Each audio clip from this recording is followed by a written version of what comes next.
નમસ્તે વિદ્યાર્થી મિત્રો, પુરુષાર્થ એજ્યુકેશનમાં આપનું સ્વાગત છે। આજે ધોરણ 12ના યુનિટ 2 ભારતીય સંસ્કૃતિ અને સમુદાય વિશે અભ્યાસ કરીશું। તો તેમાં પ્રસ્તાવનાથી જોઈએ આપણે આગળના એકમમાં આપણે ધાર્મિક, સાંસ્કૃતિક અને આદિવાસીની વસ્તી વૈવિધ્યની જાણકારી મેળવી ભારતની વિવિધતાને સમજી રાષ્ટ્રીય એકતા વિશે માહિતગાર થયા। એટલે કે યુનિટ 1માં આપણે ધાર્મિક, સાંસ્કૃતિક એટલે કે ધર્મને લગતી, સંસ્કૃતિને લગતી, આદિવાસીના વસ્તી વૈવિધ્ય એટલે કે આદિવાસી વસ્તી છે તે કયા કયા દેશમાં, કયા કયા રાજ્યોમાં જોવા મળે છે અને ગુજરાતમાં કયા કયા જિલ્લામાં તે જોવા મળે છે તેના વિશે આપણે છે તે જાણકારી મેળવી। હવે ભારતની વિવિધતાને સમજી એટલે કે ભારતની જે જુદી જુદી વિવિધતા છે, જેમ કે ભાષા, પ્રદેશ, બોલી, પહેરવેશ, રહેણીકરણી, આ બધી વિવિધતાને સમજી રાષ્ટ્રીય એકતા વિશે છે તે આપણે પહેલા યુનિટમાં માહિતગાર થયા। હવે આપણે આ એકમમાં સૌપ્રથમ ભારતીય સંસ્કૃતિનો અર્થ એટલે કે આ એકમમાં આપણે શું જોવાનું છે તો કે ભારતીય સંસ્કૃતિનો અર્થ અને તેનું સ્વરૂપ, ત્યારબાદ સમુદાયનો અર્થ અને તેના પ્રકારો વિશે સમજૂતી મેળવીશું। એટલે કે આ યુનિટમાં આપણે સંસ્કૃતિ શું છે, તેનો અર્થ, તેનું સ્વરૂપ કેવું છે, ત્યારબાદ જુદા જુદા સમૂહો છે તે સમૂહોના પ્રકારો અને તેના અર્થ, તેના વિશે આપણે અભ્યાસ કરીશું। સંસ્કૃતિ એટલે કોઈ એક પ્રજાની લાક્ષણિક જીવન રીતિ। સંસ્કૃતિ એટલે સામાન્ય રીતે શું અર્થ થાય છે તો કે કોઈ એક પ્રજાની એટલે કે કોઈ એક સમુદાય, કોઈ એક પ્રજા છે તેની જે જીવન જીવવાની લાક્ષણિકતાઓ છે, લક્ષણો છે, જે જીવન જીવવાની રીત છે તેને સામાન્ય રીતે સંસ્કૃતિ તરીકે ઓળખવામાં આવે છે। સમાજના સભ્ય તરીકે આપણે જે કંઈ વિચારીએ છીએ, જે કંઈ કરીએ છીએ, આપણી પાસે જે કાંઈ છે તે જટિલ એકમને સંસ્કૃતિ કહેવાય છે। ટૂંકમાં જોઈએ તો સમાજના સભ્ય તરીકે એટલે કે આપણે જે સમુદાયમાં વસવાટ કરીએ છીએ, જે સમાજમાં વસવાટ કરીએ છીએ, તો આપણી પાસે જે કાંઈ છે, આપણે જે કાંઈ વિચારીએ છીએ અને જે કાંઈ કરીએ છીએ એ બધું છે એને સંસ્કૃતિ કહેવામાં આવે છે। સંસ્કૃતિ અંગે ધોરણ 11માં આપણે વિગતે સમજણ મેળવી છે કે સંસ્કૃતિ શું છે તે આપણે 11મા ધોરણમાં જોઈ ગયા। હવે આ એકમમાં આપણે તેની ભારતના સંદર્ભમાં સમજૂતી મેળવવાની છે। એટલે કે સંસ્કૃતિ છે, આખા ભારતની સંસ્કૃતિ કેવી હોય તેના વિશે આપણે આ એકમમાં અભ્યાસ કરીશું। માત્ર કુટુંબના જ વડીલો નહીં, બધા વડીલોને લોકો માન આપે છે, પગે લાગે છે, તે તમે જોયું છે ને। અતિથિ દેવો ભવ, ઘરે આવેલા મહેમાનની આગતા સ્વાગતા કરી તેમની કાળજી લેવાતી હોવાનું જોયું છે ને। આ ઉદાહરણ જ ભારતીય સંસ્કૃતિનું પ્રતિબિંબ પાડે છે। એટલે કે આપણે બધાને ખ્યાલ છે કે કુટુંબના વડીલો હોય તો તેને નાના બાળકો અથવા તો તેનાથી નાના વ્યક્તિઓ પગે લાગતા હશે, લાગતા તમે જોયા જ છે। તે ઉપરાંત અતિથિ દેવો ભવ એટલે કે ઘરે આવેલા મહેમાનોનું સ્વાગત, આગતા સ્વાગતા કરી અને તેની કાળજી લેવાનું વગેરે આપણે શું કહી શકાય છે તો કે સંસ્કૃતિનું જ પ્રતિબિંબ છે। ભારતીય સંસ્કૃતિના આવા ઘણા બધા મૂલ્યો ભારતીય સંસ્કૃતિને ખૂબ જ વિશાળતા અપાવે છે। એટલે કે ભારતીય સંસ્કૃતિના જે આવા મૂલ્યો છે, જે આવી રીત છે તે ભારતીય સંસ્કૃતિને ખૂબ જ વિશાળતા અપાવે છે। ભારતીય સંસ્કૃતિ અને સભ્યતાનો ઇતિહાસ હજારો વર્ષ જૂનો છે। ભારતીય સંસ્કૃતિ કોઈ 1-2 વર્ષ પુરાણી નથી, પરંતુ તેની સંસ્કૃતિ અને જે સભ્યતા છે તેનો ઇતિહાસ ભારતમાં હજારો વર્ષ જૂનો છે। એટલે કે સંસ્કૃતિ કોઈ નવી બાબત નથી, પરંતુ તે હજારો વર્ષો પહેલાંથી ચાલતી આવેલી પરંપરાગત પ્રક્રિયા છે। ગંગા નદીના પ્રવાહની જેમ તે સતત પ્રવાહિત રહ્યો છે। એટલે કે જેવી રીતે ગંગા નદી સતત વહ્યા કરે છે તેવી જ રીતે સંસ્કૃતિ અને સભ્યતાનો પ્રવાહ છે તે સતત વહ્યા કરે છે। સમય જતાં તેમાં નવા નવા તત્વો સમાતા ગયા અને આજે 21મી સદીના પ્રારંભે ભારતીય સંસ્કૃતિ અનેકવિધ ભાષાઓને સમાવતી ભાતીગળ સંસ્કૃતિ તરીકે ઉપસી આવી છે। એટલે કે જેમ જેમ સમય જતો ગયો તેમ તેમ એમાં નવું નવું કંઈક ઉમેરાતું ગયું, કંઈક પરિવર્તન આવતા ગયા, પરંતુ અને જુદા જુદા પાસાઓ છે તેમનો સમાવેશ થતો ગયો અને આ રીતે 21મી સદીના પ્રારંભે એટલે કે 21મી સદી જ્યારથી શરૂ થઈ ત્યારથી ભારતીય સંસ્કૃતિ અનેકવિધ એટલે ઘણી બધા પાસાઓને સમાવતી ભાતીગળ સંસ્કૃતિ તરીકે અત્યારે હાલ ઉપસી આવી જોવા મળે છે। એટલે કે તેમાં ઘણા બધા પાસાઓ સમાવે છે, તેટલા માટે તેને ભાતીગળ સંસ્કૃતિ તરીકે ઓળખવામાં આવે છે। ભારતીય સંસ્કૃતિના ઘડતરમાં એટલે કે ભારતની સંસ્કૃતિ છે તેના વિકાસમાં, તેની ઘડતરમાં અનેક લોકોએ સહયોગ બલિદાન આપી પોતાની વિશિષ્ટ પ્રતિભા દ્વારા તેને સ્મરણ બક્ષી છે, અમરતા બક્ષી છે. એટલે કે સંસ્કૃતિ કોઈ એક બે વ્યક્તિઓથી નહીં, પરંતુ સંસ્કૃતિના ઘડતરમાં અનેક લોકોએ એટલે ઘણા બધા લોકોએ છે પોતાનો સહયોગ આપ્યો છે. અમુક લોકોએ તો પોતાના બલિદાન પણ આપ્યા છે, તેનો જીવ પણ ગુમાવ્યો છે અને પોતાની વિશિષ્ટ પ્રતિભા એટલે કે પોતાની જુદી જ ઓળખને કારણે તેના દ્વારા અમરતા એટલે કે પ્રાચીન સમયથી અત્યાર સુધી છે તે સંસ્કૃતિને જાળવી રાખી એટલે કે તેને અમર બનાવવા માટે પોતે ઘણો બધો ફાળો આપ્યો જોવા મળે છે. તેથી જ તો અન્ય પ્રાચીન સંસ્કૃતિઓ નામશેષ થઈ ગઈ, પરંતુ ભારતની પ્રજાએ પોતાની સાંસ્કૃતિક વારસો જાળવી રાખ્યો છે. એટલે કે ઘણા લોકોએ તેમાં પોતાનો સહયોગ બલિદાન આપ્યા છે, પોતાની રીતે તેમાં વિશિષ્ટતા આપી છે, જેથી કરીને ઘણી બધી સંસ્કૃતિ છે એ નામશેષ એટલે કે ઘણી બધી સંસ્કૃતિઓ નષ્ટ થઈ ગઈ, પરંતુ ભારતની સંસ્કૃતિમાં ભારતના લોકોએ ઘણો બધો સહયોગ બલિદાન આપ્યા છે, પોતાની વિશિષ્ટ આવડત આપી છે, જેથી કરીને ભારતની પ્રજાએ પોતાનો સાંસ્કૃતિક વારસો એટલે સંસ્કૃતિનો જે વારસો છે વારસાગત મળતો હોય તેને જાળવી રાખ્યો છે.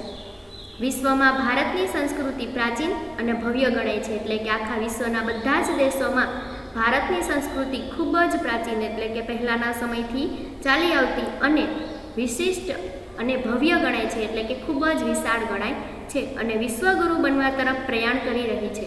એટલે કે બીજા બધા વિશ્વના જેટલા દેશો છે તે બધાથી ઉચ્ચ ગણાય તે માટે જે વિશ્વગુરુ બનવા માટે અત્યારે ભારતની સંસ્કૃતિ છે તે પ્રયાણ કરી રહી છે. ભારતીય સંસ્કૃતિનો અર્થ અને તેની વ્યાખ્યા.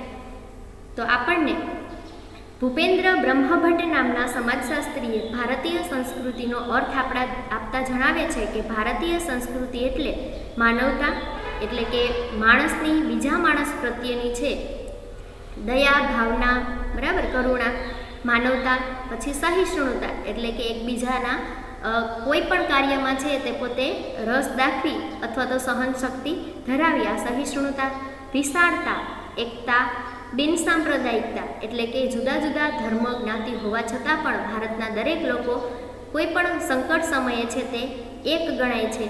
ભારતનો કોઈ પણ ધર્મ નથી, પરંતુ ભારતના લોકોને ઈચ્છા થાય તે અનુસાર ધર્મ પાળવાની સ્વતંત્રતા છે. તો આને બિનસાંપ્રદાયિકતા અને સાતત્યના એટલે કે સતત તેમાં પરિવર્તન આવતું રહે તેવા લક્ષણો ધરાવતી સંસ્કૃતિ છે. ફરીથી જોઈએ આપણે કે ભૂપેન્દ્ર બ્રહ્મભટ્ટ નામના સમાજશાસ્ત્રી ભારતીય સંસ્કૃતિ એટલે માનવતા, સહિષ્ણુતા, વિશાળતા, એકતા, બિનસાંપ્રદાયિકતા અને સભ્યતાના લક્ષણ ધરાવતી સંસ્કૃતિ. ભારતીય સંસ્કૃતિ લાગણીઓની અને બુદ્ધિની પૂજા કરનારી સંસ્કૃતિ છે. એટલે કે કોઈ પણ વ્યક્તિ હોય, હવે બીજા કોઈ પણ તેના પરિચિતમાં આવતા કોઈ પણ વ્યક્તિને જ્યારે કોઈ પણ પરિસ્થિતિમાં દુઃખ દર્દ હોય તો ત્યારે કોઈ પણ માણસ છે તેની લાગણી અને બુદ્ધિની પૂજા કરનારી સંસ્કૃતિ છે. એટલે કે જે મહાન વ્યક્તિઓ છે તેને પૂજનારી સંસ્કૃતિ છે અને માણસની માણસ પ્રત્યેની લાગણીઓ છે તે વ્યક્ત કરતી સંસ્કૃતિ ભારતીય સંસ્કૃતિ છે. ઉદાર ભાવના અને નિર્મળ જ્ઞાનના સંયોગથી જીવનમાં સુંદરતા લાવનારી સંસ્કૃતિ છે. ઉદાર ભાવના દરેક વખતે પોતાના કરતાં બીજાનું ભલું કરનાર તેવી ભાવના અને નિર્મળ જ્ઞાન એટલે કે સ્વચ્છ જ્ઞાનના સંયોગથી એટલે કે તેના સહયોગથી જીવનમાં સુંદરતા એટલે કે સુંદર જીવન છે તે લાવનારી સંસ્કૃતિ છે.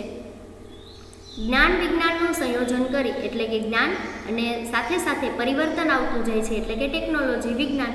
તો આવી રીતે જ્ઞાન અને વિજ્ઞાનનું સંયોજન એટલે કે બંનેને સાથે ભેગા કરીને સંસારમાં સંવાદિતતા પ્રસરાવવા પ્રયત્ન કરનારી સંસ્કૃતિ છે. એટલે કે સંસારમાં છે એ સંવાદિતતા એટલે કે જુદું જ કંઈક વર્તન લાવનારી, પ્રશ્નાવનારી, પ્રયત્ન કરનારી સંસ્કૃતિ છે. ભારતીય સંસ્કૃતિ એટલે નિરંતર જ્ઞાનની શોધ કરવા સતત આગળ વધતી, જગતમાં જે કંઈ સુંદર, શિવ અને સત્ય દેખાય તેને લઈને વિકાસ પામનારી સંસ્કૃતિ છે. જેવી રીતે આપણે અગાઉ પણ સાંભળેલું છે કે સત્યમ શિવમ સુંદરમ. તો આવી રીતે ભારતની સંસ્કૃતિ કેવી છે તો કે નિરંતર જ્ઞાનની શોધ કરનારી એટલે કે સતત ને સતત નવું નવું જાણનારી, નવું નવું શોધ કરનારી, સતત આગળ વધતી એટલે કે જે નિરંતર જ્ઞાનની શોધ કરી અને હંમેશા આગળ વધતી, જગતમાં જે કંઈ સુંદર, શિવ અને સત્ય દેખાય, એટલે કે જગતમાં જે પણ આપણને સુંદર દેખાય છે, શિવ દેખાય છે અને સત્ય દેખાય છે, તેને લઈને વિકાસ પામનારી સંસ્કૃતિ છે. એટલે જ કહેવાય છે કે સત્યમ શિવમ સુંદરમ. ત્યાર પછી આપણે ભારતીય સંસ્કૃતિના લક્ષણો વિશે જોઈએ. તો આ પ્રશ્ન તમને ભારતીય સંસ્કૃતિના લક્ષણો જણાવો તે રીતે તમને પૂછાઈ શકે છે. તેમાં પહેલું લક્ષણ છે સાતત્ય અને પરિવર્તન. દુનિયાની ઘણી સંસ્કૃતિઓ ઉદ્ભવી અને નાશ પામી, એટલે કે દુનિયામાં ઘણા દેશોમાં સંસ્કૃતિ છે તેનો ઉદ્ભવ પણ થયો અને ધીમે ધીમે તેનો નાશ પણ થતો જોવા મળ્યો છે. પરંતુ ભારતીય સંસ્કૃતિની વિશિષ્ટતા એ છે કે ઘણી મોટી ઉથલપાથલ થવા છતાં આજે પણ જળવાઈ રહી છે, એટલે તેનું સાતત્ય જળવાઈ રહ્યું છે. એટલે કે દુનિયાના ઘણા દેશોમાં જે સંસ્કૃતિ હતી તે સંસ્કૃતિ તેનો ઉદ્ભવ થયો હતો, વિકાસ થયો હતો અને અંતે નાશ પણ થયો હતો. પરંતુ ભારતીય સંસ્કૃતિની વિશિષ્ટતા એ છે કે તેમાં ઘણી મોટી ઉથલપાથલ, એટલે કે ઘણા બધા સંઘર્ષો, ઘણો બધો સમય બદલાનો છતાં પણ આજે પણ ભારતીય સંસ્કૃતિને ભારતના લોકોએ છે તે જાળવી રાખી છે. તેનું સાતત્ય છે તે જળવાઈ રહ્યું જોવા મળે છે. સાતત્ય સાથે પરિવર્તન એ પણ ભારતીય સંસ્કૃતિનું લક્ષણ છે. એટલે કે સતત આપણે તેને જાળવી રાખી છે, સાથે સાથે તેમાં શું જોવા મળે છે તો કે સમયની સાથે સાથે તેમાં પરિવર્તન એ પણ ભારતીય સંસ્કૃતિનું મુખ્ય લક્ષણ છે. કેટલાક આંદોલનો, નવજાગરણ, જૈન, બુદ્ધ ધર્મનો પ્રસાર વગેરે ક્રાંતિકારી પરિવર્તન છતાં સંસ્કૃતિના મૂળભૂત તત્વો જાળવીને ભારતીય સંસ્કૃતિએ સમાયોજન સાધ્યું છે. એટલે કે તેમાં કેટલાય પરિવર્તનો આવ્યા. જેમ કે ઘણી વખત શરૂઆતથી લઈને જોઈએ તો આંદોલનો થયા, નવજાગરણ, જૈન એટલે કે જૈન ધર્મ છે તેનો ઉદ્ભવ થયો, તેનો વિકાસ થયો. એવી રીતે બુદ્ધ ધર્મ છે તેનો ઉદ્ભવ થયો, તેનો વિકાસ થયો. તેના પણ ઘણા અનુયાયીઓ હતા. છતાં પણ જે મૂળભૂત તત્વો છે, એટલે કે આપણા સંસ્કૃતિના જે મૂળ લક્ષણો છે તેને જાળવી રાખ્યા છે અને ભારતીય સંસ્કૃતિએ તેની સાથે, એટલે કે જે પરિવર્તન છે તેની સાથે સમાયોજન એટલે કે તેની સાથે મેળ બેસાડી લીધો છે. ત્યાર પછી બીજું લક્ષણ છે વિવિધતા અને એકતા. ભારતીય સંસ્કૃતિ જેવી વિવિધતા બહુ ઓછી સંસ્કૃતિમાં જોવા મળે છે. એટલે કે ભારતીય સંસ્કૃતિમાં જે વિવિધતા જોવા મળે છે, જે જુદાપણું જોવા મળે છે, તેવું બીજી જે સંસ્કૃતિ છે તેમાં ઓછું જોવા મળે છે. જે ભારતીય સંસ્કૃતિમાં ખૂબ જ વધારે વિવિધતા જોવા મળે છે. ભારતની સંસ્કૃતિમાં અનેક જાતિ જ્ઞાતિના લોકો તેમજ વિવિધ ભાષા, ધર્મ, ઉત્સવો, કલાઓ, સંગીત, નૃત્ય વગેરે જોવા મળે છે. ભારતીય સંસ્કૃતિમાં કેટલી વિવિધતા જોવા મળે છે તો કે વિવિધ ભાષા, જુદા જુદા ધર્મ પાળતા લોકો, જુદા જુદા ઉત્સવો ઉજવતા લોકો, જુદી જુદી કલાઓ છે તે ધરાવતા લોકો, સંગીતમાં પણ વિવિધતા અને નૃત્ય વગેરેમાં વિવિધતા જોવા મળે છે. આ બધા માટે પ્રાદેશિક એટલે કે પ્રદેશ અનુસાર ભૌગોલિકતા અને આબોહવા છે તે જવાબદાર છે. એટલે કે આ જે વિવિધતા જોવા મળે છે, આ વિવિધતા કોનો આધાર છે તો કે જે ભારતમાં જોવા મળતી પ્રાદેશિકતા એટલે કે જુદા જુદા પ્રદેશો, ભૌગોલિકતા એટલે કે જુદી જુદી જે જમીન સીમાઓ છે તે અને તેની આબોહવા છે તેને આધારે આ જુદી જુદી વિવિધતાઓ ભારતીય સંસ્કૃતિમાં જોવા મળે છે. જેમ કે પંજાબ છે તો પંજાબની આબોહવા, ત્યાંનું વાતાવરણ, ત્યાંની ભૌગોલિકતા તેને આધારે તે રાજ્યના લોકોની ભાષા, તેનો પહેરવેશ, સંગીત, નૃત્ય, ધર્મ વગેરે જુદા હોય છે. તેવી જ રીતે કોઈ પણ બીજું રાજ્ય હોય જેમ કે જમ્મુ કાશ્મીર તો ત્યાંની આબોહવા, ભૌગોલિકતા અને પ્રાદેશિકતા અનુસાર ત્યાંના લોકોનો ધર્મ, ઉત્સવો, સંગીત, નૃત્ય વગેરે જુદા જુદા જોવા મળે છે. આટલી બધી વિવિધતા હોવા છતાં એક દેશના નાગરિક હોવાની ભાવના તેમજ રાજનૈતિક પદ્ધતિઓને લીધે એકતા જોવા મળે છે. એટલે કે ભારતીય સંસ્કૃતિમાં આટલી બધી વિવિધતા હોવા છતાં ભારતના દરેક નાગરિકને તેના દેશનો એક નાગરિક છે તેની ભાવના છે અને રાજનૈતિક એટલે કે જે આપણી બંધારણ તરફથી જે પદ્ધતિઓ અમલમાં આવી છે તેને કારણે ભારતીયમાં વિવિધતામાં પણ એકતા જોવા મળે છે. ત્યાર પછી ત્રીજું લક્ષણ છે બિનસાંપ્રદાયિક દ્રષ્ટિકોણ.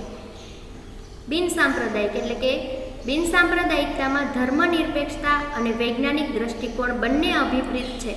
બિનસાંપ્રદાયિકતામાં ધર્મ નિરપેક્ષતા એટલે કે કોઈ પણ ધર્મ મહાન છે તેવું નહીં, પરંતુ દરેક વ્યક્તિને પોતાની ઈચ્છા અનુસાર ધર્મ પાળવાનો, તેનો પ્રચાર પ્રસાર કરવાનો છે એ અધિકાર બંધારણ તરફથી જ આપવામાં આવ્યો છે. તો આ અનુસાર અને ભારત દેશનો કોઈ ધર્મ હોતો નથી. આના આધારે ધર્મનિરપેક્ષતા એટલે કે ધર્મમાં છે એ સ્વતંત્રતા અને વૈજ્ઞાનિક દ્રષ્ટિકોણ બંને છે તે જોવા મળે છે. ભારતીય સંસ્કૃતિમાં આ બંનેનું મિશ્રણ છે, એટલે કે ભારતીય સંસ્કૃતિમાં ધર્મનિરપેક્ષતા પણ જોવા મળે છે અને વૈજ્ઞાનિક દૃષ્ટિકોણ આધારે પણ ધર્મને છે તે સ્વીકારવામાં આવે છે. આ બંનેનું મિશ્રણ જોવા મળે છે. ભારતમાં વિભિન્ન સંસ્કૃતિ ધરાવતા સમૂહો હળીમળીને સાથે રહે છે. ભારતમાં જુદી જુદી સંસ્કૃતિ ધરાવતા લોકોના સમૂહો હળીમળીને સાથે રહે છે. ભારતીય સંસ્કૃતિ સહિષ્ણુતાનો ગુણ ધરાવે છે. ભારતીય સંસ્કૃતિ છે તે ખૂબ જ સહનશક્તિનો ગુણ પણ ધરાવે છે. ભારતમાં બધા જ લોકોને સમાન અધિકાર અને લઘુમતીઓના અધિકારના રક્ષણ માટે ખાસ જોગવાઈ કરવામાં આવી છે, જે તમે સામાજિક વિજ્ઞાનમાં ધોરણ 8 થી 10 સુધી તમે ભણ્યા જ હશો કે ભારતના બધા જ લોકોને છે એ સમાન અધિકાર આપવામાં આવે છે અને જે લઘુમતીઓ છે તેના અધિકારોના રક્ષણ માટે એટલે કે જે લઘુમતી સમુદાય છે તે પણ દરેક લોકોની સાથે છે, દરેક લોકોની સમકક્ષ આવી શકે તે માટે તેને અધિકારના રક્ષણ માટે ખાસ જોગવાઈઓ કરવામાં આવી છે. વિશિષ્ટ પ્રકારના તેના માટે કાયદાઓ ઘડવામાં આવ્યા છે અને તેના માટે વિશિષ્ટ પ્રકારની જોગવાઈઓ પણ કરવામાં આવી છે, જે ભારતીય સંસ્કૃતિની ઉદારતા બતાવે છે. એટલે કે ભારતીય સંસ્કૃતિની જે ઉદાર નીતિ બતાવે છે એટલે કે દયા ભાવના દર્શાવે છે. ભારતીય સંસ્કૃતિમાં વિજ્ઞાનને પણ મહત્વ અપાયું છે, એટલે કે બિનસાંપ્રદાયિક દ્રષ્ટિકોણવાળી છે. ભારતીય સંસ્કૃતિ છે તો તેમાં ટેકનોલોજીને આધારે તેમાં વિજ્ઞાનને પણ ઘણું બધું મહત્વ આપવામાં આવ્યું છે, એટલે જ તે બિનસાંપ્રદાયિક દ્રષ્ટિકોણવાળી છે. એટલે કે કોઈ પણ સંપ્રદાય છે એ ઉચ્ચ કે નિમ્ન કક્ષાનો નથી, આવું માનનારા દરેક લોકો છે તે પોતાની રીતે આવું માનતા હોય છે, જેથી કરીને તે બિનસાંપ્રદાયિક દ્રષ્ટિકોણવાળી સંસ્કૃતિ છે. ત્યાર પછી ચોથું છે વૈશ્વિક દ્રષ્ટિકોણ. એટલે ભારતીય સંસ્કૃતિ વૈશ્વિક દ્રષ્ટિકોણ ધરાવે છે, એટલે કે વિશ્વની સંસ્કૃતિઓ સાથે છે વિશ્વની સંસ્કૃતિઓને જોઈ શકે તેવો દ્રષ્ટિકોણ ધરાવે છે. સમગ્ર દુનિયામાં શાંતિ અને સદ્ભાવનાનો સંદેશો ફેલાવ્યો છે.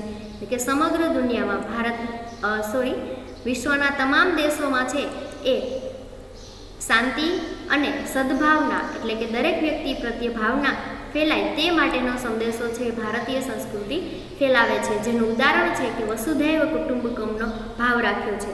વસુધૈવ કુટુંબકમ એટલે કે વસુધા એટલે કે ધરતી અને કુટુંબકમ એટલે કે કુટુંબ, તો ધરતી ઉપર તમામ વસનાર વ્યક્તિઓ છે તે કુટુંબના જ સભ્યો છે, આવો ભાવ રાખ્યો છે.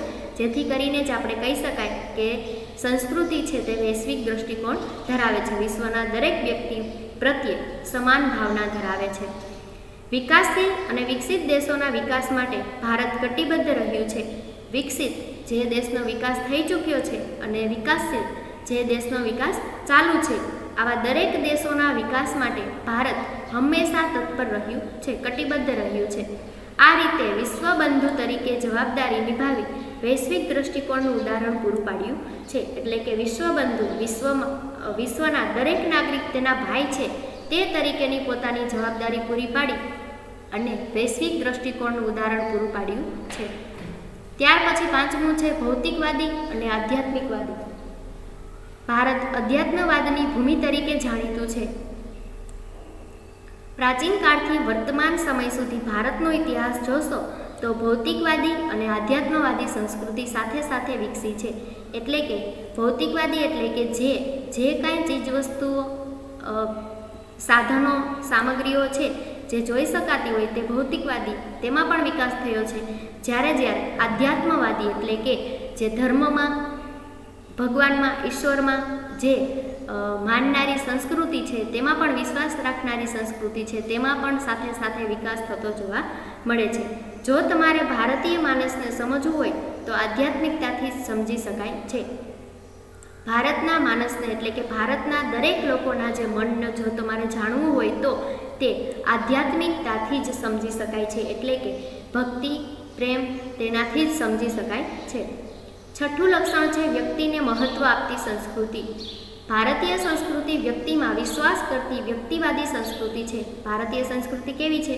તો કે દરેક વ્યક્તિમાં વિશ્વાસ કરતી વ્યક્તિવાદી સંસ્કૃતિ છે, એટલે કે દરેક વ્યક્તિને મહત્ત્વ આપતી સંસ્કૃતિ છે. ભારતના વિવિધ ધર્મમાં વ્યક્તિનું મહત્ત્વ સ્વીકારાયું છે. જુદા જુદા ધર્મમાં જે વ્યક્તિ જુદો જુદો ધર્મ પાળે છે છતાં પણ તે વ્યક્તિનું મહત્ત્વ સ્વીકારવામાં આવ્યું છે. રાજ્ય અને સમાજનો ઉદ્દેશ વ્યક્તિની ભલાઈ માટે છે અને તે જ રીતે રાજ્ય અને સમાજે ભૂમિકા ભજવવાની છે. એટલે કે રાજ્ય અને સમાજનો મુખ્ય ઉદ્દેશ શું છે? તો કે વ્યક્તિની ભલાઈ થાય તે તેનો મુખ્ય ઉદ્દેશ છે અને તે માટે રાજ્ય અને સમાજે જ તે માટેની ભૂમિકા ભજવવાની છે. પરંતુ એનો અર્થ એવો નથી કે સમાજનું કોઈ મહત્ત્વ નથી. એટલે કે વ્યક્તિને મહત્ત્વ આપે છે તો એનો અર્થ એ નથી કે સમાજને મહત્ત્વ નથી, પરંતુ વ્યક્તિનું મહત્ત્વ હોય તેને કારણે જ સમાજનું મહત્ત્વ પણ ઉદ્ભવતું હોય છે.